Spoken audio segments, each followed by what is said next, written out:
त्यानंतर unit number 6 centroid and centre of gravity. ठीक आहे, त्याच्यामधले आपण थेरी क्वेश्चन बघू. आता मॅक्झिमम वेळेस तर हाच क्वेश्चन विचारलेला आहे.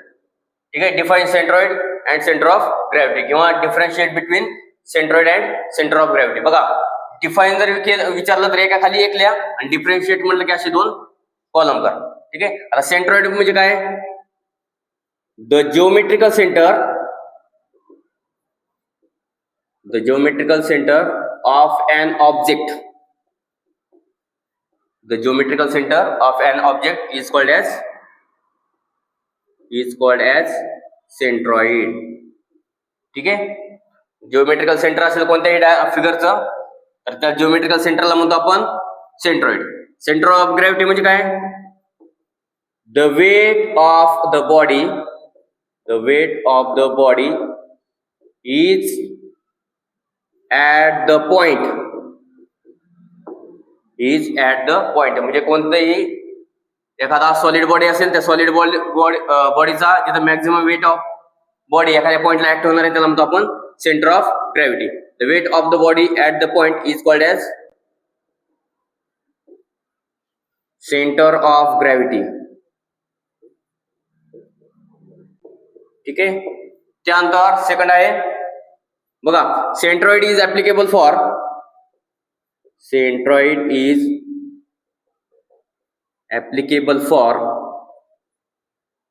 ओनली प्लेन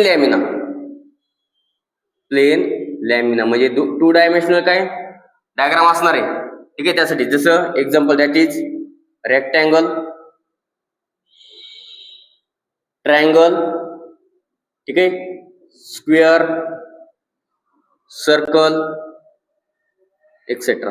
ठीक आहे, जे का प्लेन लॅमिना आहे त्या प्लेन लॅमिनाच काय करू आपण सेंट्रॉइड फाइंड आउट करू शकतो. जसं परत सेम सेंटर ऑफ ग्रॅव्हिटी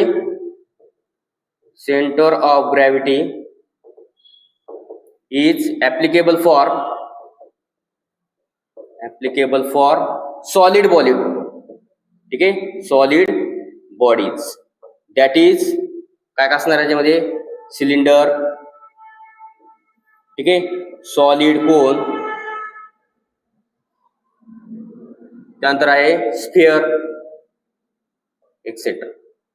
ठीक आहे, तर हे बघा परत सांगतोय, डिफाईन जर विचारलं तर एका खाली एक लिहा आणि डिफरन्शिएट बिटवीन विचारलं तर असे 2 कॉलम करा. ठीक आहे,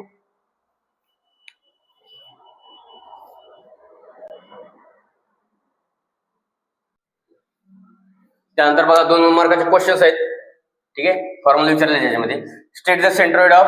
बघा, सेंट्रॉइड वेगळं आणि सेंटर ऑफ ग्रॅव्हिटी वेगळं.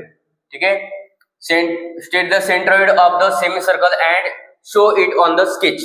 सेमी सर्कलचा सेंट्रॉइड आपल्याला काढायचा आहे. ठीक आहे, बघा फॉर्म्युले व्यवस्थित बघा. सेमी सर्कल आहे हा वाय ऍक्सिस, हा एक्स ऍक्सिस, त्याचा हा सेंट्रॉइड असणार आहे जी, त्याचा हा एक्स बार आणि हा वाय बार. त्याचे फक्त फॉर्म्युले आपल्याला लिहायचे आहेत. तर X bar is equal to, suppose हे आहे डायमीटर दिलेले तुम्हाला, डायमीटर म्हणले आणि त्याचं सेंट्रॉइड पर्यंत डिस्टन्स असणार आहे रेडियस. ठीक आहे, आणि X bar is equal to काय असणार आहे कॅपिटल D/2 म्हणजेच रेडियस. ठीक आहे, X bar is equal to काय असणार D/2 किंवा रेडियस. वाय बार ची व्हॅल्यू काय आहे 4r डिवायडेड बाय 3π. ठीक आहे, एवढंच लिहायचंय तुम्हाला. त्यानंतर locate the position of CG of a hemisphere. बघा, हेमिस्फिअर म्हटले centre of gravity for hemisphere having 400 mm as diameter. Given काय दिलेले, डायमीटर दिलेले आपल्याला 400 mm आणि हेमिस्फिअर आहे. तर हेमिस्फिअरचं काय करायचं आपल्याला, सेंटर ऑफ ग्रॅव्हिटी लोकेट करायचं आहे. ठीक आहे, परत वाय हा एक्स, परत हा सेंट्रॉइड हा असणार त्याचा एक्स बार आणि हा असणार आहे वाय बार. ठीक आहे, तर एक्स बारचा फॉर्म्युला परत same, X bar is equal to D/2 बरोबर. डायमीटर किती दिले 400 डिवाइड बाय 2 म्हणजे 200 mm. बघा आन्सर किती आहे त्याचं 75 mm. ठीक आहे. म्हटलं तुम्ही CG is equal to X bar comma Y bar is equal to किती आलं एक्स बार 200 इंटू 275. ठीक आहे. इथं पण तुम्ही लिहू शकता म्हटलं centroid X bar comma Y bar is equal to ठीक आहे R4R डिवाइडेड बाय 3 लिहितर लिहिल्यानंतर नाही लिहिलं तरी तुम्हाला एवढं जरी लिहिलं तरी मार्क मिळतील. ठीक आहे. बघा आपण आतापर्यंत काय केलेले पूर्ण थेरी क्वेश्चन्स आपण घेतलेले. ठीक आहे. टोटल 18 मार्काला तुम्हाला थेरी क्वेश्चन विचारतात तेवढे व्यवस्थित आपण घेतलेले आहेत. ठीक आहे. व्यवस्थित बघा व्यवस्थित सोडवा. सर्वांना परीक्षेसाठी ऑल द बेस्ट.